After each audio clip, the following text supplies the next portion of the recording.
Assalamualaikum warahmatullahi wabarakatuh. Dengarkan, resapi, dan amalkan. Semoga berkah. Amin. Sebelumnya mari kita bersolawat kepada baginda Nabi Muhammad. Allahumma shalli ala Sayyidina Muhammad wa ala ali Sayyidina Muhammad. Tidak semua orang akan mendapat syafaat Rasulullah di hari kiamat. Lalu siapakah orang yang beruntung mendapatkan syafaat Rasulullah? Mari kita ungkap faktanya. Jangan lupa subscribe. Yang subscribe semoga mendapat syafaat Rasulullah Shallallahu Alaihi Wasallam. Amin. Di hari kiamat nanti, manusia akan berada dalam kebingungan, dan hanya satu harapan yang dapat menyelamatkan mereka, yaitu syafaat Rasulullah Shallallahu Alaihi Wasallam. Namun, tidak semua orang akan mendapatkannya. Rasulullah bersabda, setiap nabi memiliki doa yang dikabulkan, dan aku telah menyimpan doaku sebagai syafaat bagi umatku di hari kiamat. Hadis riwayat Bukhari dan Muslim. Lalu, siapa yang berhak mendapat syafaat ini? Syafaat hanya diberikan kepada mereka yang taat kepada Allah, menjalankan sunnah Nabi, memperbanyak sholawat, serta menjaga keimanan hingga akhir hayat. Rasulullah juga bersabda, orang yang paling berhak mendapatkan syafaatku pada hari kiamat adalah yang paling banyak bersalawat kepadaku. Hadis riwayat Tirmidzi, beruntunglah mereka yang mengikuti sunnah dan banyak bersalawat. Mari kita perbanyak sholawat kepada Nabi dan share video ini agar kita semua mendapat syafaat Rasulullah Shallallahu Alaihi Wasallam di hari kiamat. Amin. Inilah orang yang akan mendapatkan syafaat di hari kiamat.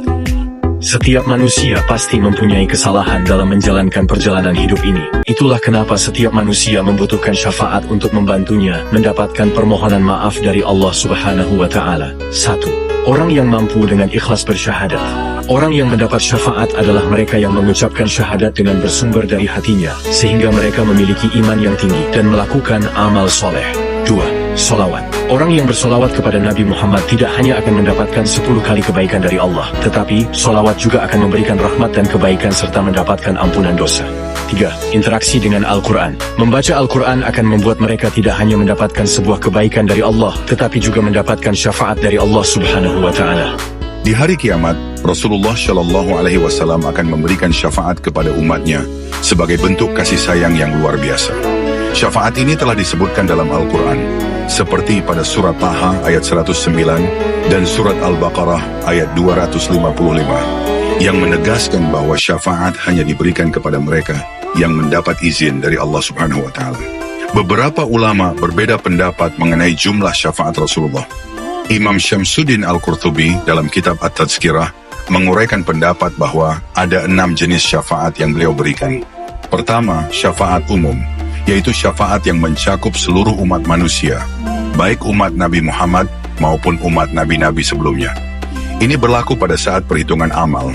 Kedua, syafaat masuk surga tanpa hisab, yaitu syafaat agar sekelompok umat Rasulullah langsung masuk surga tanpa melalui proses hisab.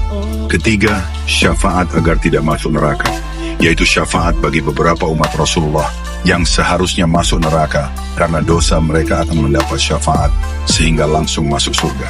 Keempat, syafaat mengeluarkan dari neraka, yaitu syafaat bagi orang-orang berdosa yang sudah masuk neraka agar dikeluarkan dan dimasukkan ke surga. Kelima, syafaat meningkatkan derajat di surga, yaitu syafaat yang diberikan kepada penghuni surga agar mereka dinaikkan ke tingkatan yang lebih tinggi. Keenam, syafaat khusus untuk Abu Thalib, yaitu syafaat bagi pamannya Rasulullah tersebut agar azabnya diringankan. Hal ini berdasarkan hadis riwayat Imam Muslim dari Abu Sa'id Al-Khudri. Syekh Abdul Aziz Marzuq Al-Tharifi menjelaskan bahwa syafaat umum ini bersifat khusus bagi orang yang memberikan syafaat, yaitu Rasulullah Shallallahu Alaihi Wasallam, namun bersifat luas bagi yang menerimanya. Syafaat adalah bentuk rahmat Allah yang diberikan melalui Rasulullah, dan hanya mereka yang memenuhi syarat dari Allah Subhanahu wa Ta'ala yang akan mendapatkannya. Follow atau subscribe sekarang juga. Semoga Allah memudahkan jalanmu menuju surga. 2 hadis keutamaan solawat. Rasulullah Shallallahu Alaihi Wasallam bersabda dalam sebuah hadis riwayat Muslim dan Ahmad, barang siapa yang bersalawat atasku sekali, maka Allah akan bersolawat untuknya 10 kali. Kemudian, Rasulullah Shallallahu Alaihi Wasallam juga bersabda, barang siapa yang bersolawat untukku di waktu pagi 10 kali, dan di waktu sore 10 kali, maka ia berhak mendapatkan syafaatku. Suatu ketika seorang sahabat bertanya kepada Rasulullah, "Ya Rasulullah, mengapa engkau tidak meminta kepada Allah kerajaan seperti kerajaan Sulaiman? Menjadi sahabat kalian lebih utama di sisi Allah Subhanahu wa Ta'ala dibandingkan memperoleh kerajaan seperti kerajaan Sulaiman. Setiap nabi memiliki doa khusus yang akan langsung dikabulkan oleh Allah Subhanahu wa Ta'ala. Di antara mereka, ada yang meminta kekayaan dunia, maka Allah memberikannya kekayaan yang tak pernah dimiliki oleh siapapun. Ada pula yang berdoa kepada Allah agar umatnya yang mengingkari dakwahnya dibinasakan. Dan Allah pun menurunkan azab sehingga binasalah mereka. Sahabat itu bertanya kembali, lalu apa yang engkau harapkan kepada Allah, wahai Rasulullah? Rasulullah menjawab, doa yang Allah khususkan untukku dan pasti akan dikabulkan olehnya, aku simpan. Aku meminta syafaat untuk menyelamatkan umatku yang hendak dimasukkan ke dalam api neraka. Mari kita perbanyak sholawat kepada baginda Nabi Muhammad. Amin ya rabbal alamin.